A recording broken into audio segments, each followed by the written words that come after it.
There's a memorable adage for times like these, that people should never fear their government. On the contrary, that the government should always fear the people. Damn straight they should.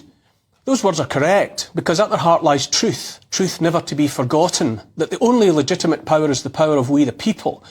Yesterday, Prime Minister Rishi Sunak made a speech outside Number 10. Unelected Prime Minister Sunak leads a government from within an establishment that has for years made possible and then turned a blind eye to the very anger and pain that is only now a problem he wants to bleat about. At the heart of it was a vote, a by-election, that didn't go the way of that establishment.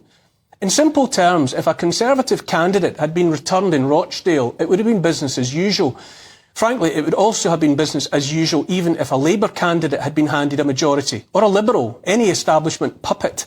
If any of those options had come to pass, courtesy of that same electorate, no one would have blinked. But something else happened instead, something not in the playbook.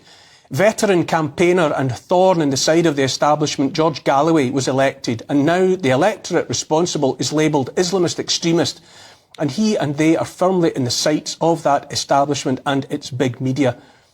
When is an extremist not an extremist? When he votes Conservative or Labour, that's when. Evidently, the government and by extension Parliament itself and the whole of the establishment is finally feeling the heat emanating from all sorts of angry people grown too numerous to ignore. Finally, the expression of that anger doesn't suit the agenda, and now the people are only bad people. I say too late and too bad. For this government, this Parliament, this establishment, too little and too late. The story of the popular anger has been years in the making, decades, a tragic story blithely ignored by one manifestation of a rotten establishment after another. That anger has roots in many places and is explained by many factors, but I see it all as symptoms of the same disease. In shorthand, this anger, this genie that won't go back in the bottle, is what a succession of governments get when they set in train and then facilitate the destruction of people's lives and sit back and do nothing to help, or indeed sit back to revel in their power over those people. Most recently, we've endured 4 years of the most dangerous and blatant assault on freedom and civil rights in the history of humankind. During what should go down in the history books as the era of the scamdemic, those occupying positions of power in government, in medicine, in big tech, in big media, inflicted on the people nothing less than sustained abuse on an unprecedented scale, abuse that all these years later is still unaddressed and unconfessed, utterly devoid of consequences for the guilty. Excess deaths, two little words hung like an albatross around their shoulders. Just days ago, the desperate had the temerity to change the way those deaths are assigned, the totals reached. Instead of facing up to the thousands of people that have died when they shouldn't have died, that are still dying unexpectedly and in ways unexplained every week since sometime in 2021, instead of so much as talking about those deaths, the rules of the game were changed instead to make those dead almost disappear. Almost. Those two little words, excess deaths, are nothing less than a straw to break a camel's back and part of the pressure pushing tectonic plates, moving the ground beneath politicians' feet, and they know it. And now, the anger of the people who endured all of that abuse is finally hot enough for the perpetrators to feel, loud enough for them to hear, unpredictable enough for them to fear. And true to form, true to the playbook, they must deflect and distract. Right-wing and Islamist extremism, oh yes, that'll do nicely. During the years of the COVID debacle, those politicians, doctors, scientists, big technocrats, big media were only confident and blasé. And so confident and blasé have they been until very recently, they've not even sought to deny the many ways in which they colluded on a global scale with measures and policies that destroyed millions of lives and that will destroy millions more.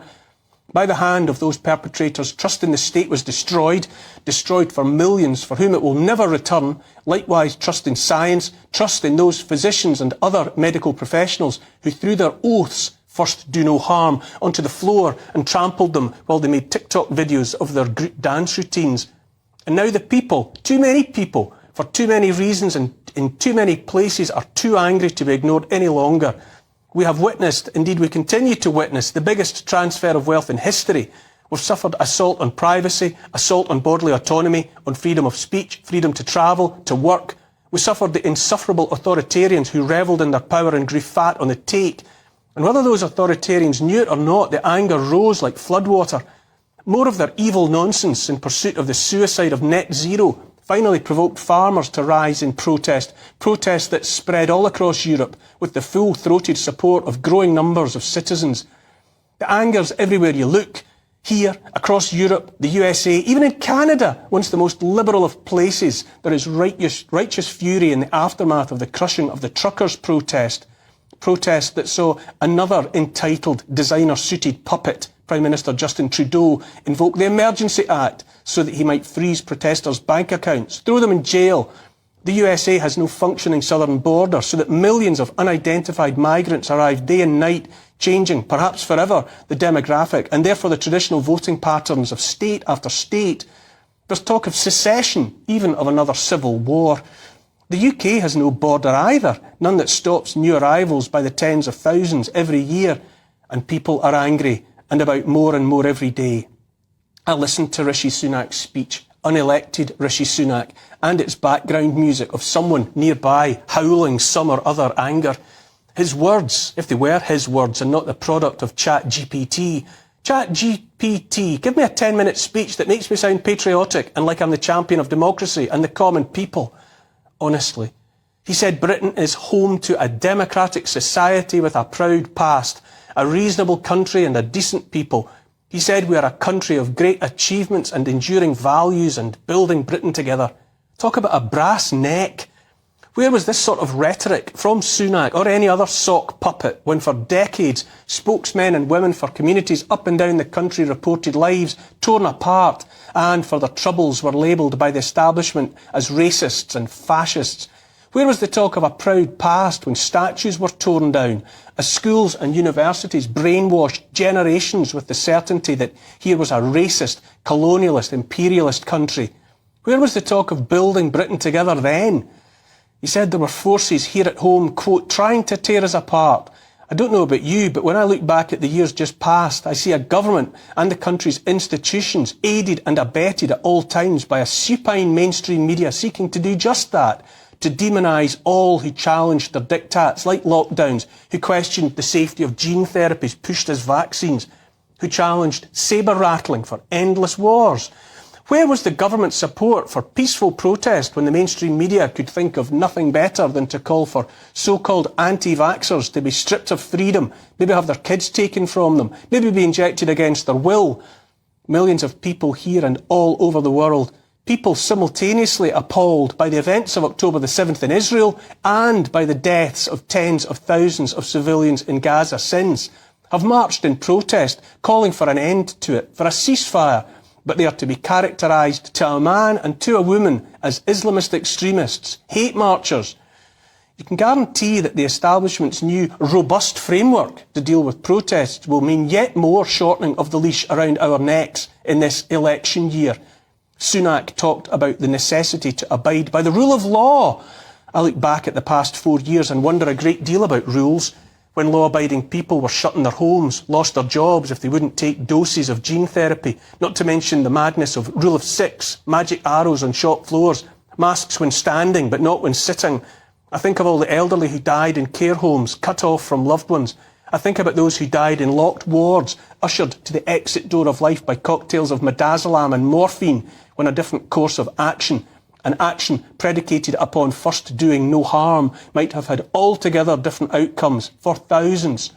Sunak said nearly everyone in Britain supports the basic values of rule of law, playing by the rules, playing the game. I think about behaviour like that and wonder if it's just the rule of law for us, and whether it's just blindingly obvious that rules only apply to us and not to those with the power to change the rules at will. Maybe Sunak's right, and most people in Britain do support those values of obeying the rules. But if you're asking me, the small and vocal hostile groups who do not, as he described them, is a neat description of the inhabitants of Westminster itself. He said extremists and the far right were equally desperate, two sides of the same coin, which was rich coming from one of the two cheeks of the same backside, presently sliding up and down the green benches of the Commons in the guise of the Conservative and Labour parties.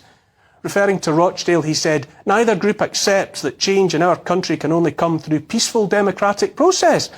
Does that mean a by-election that didn't work out for him unelected as he is, already to be characterised as undemocratic.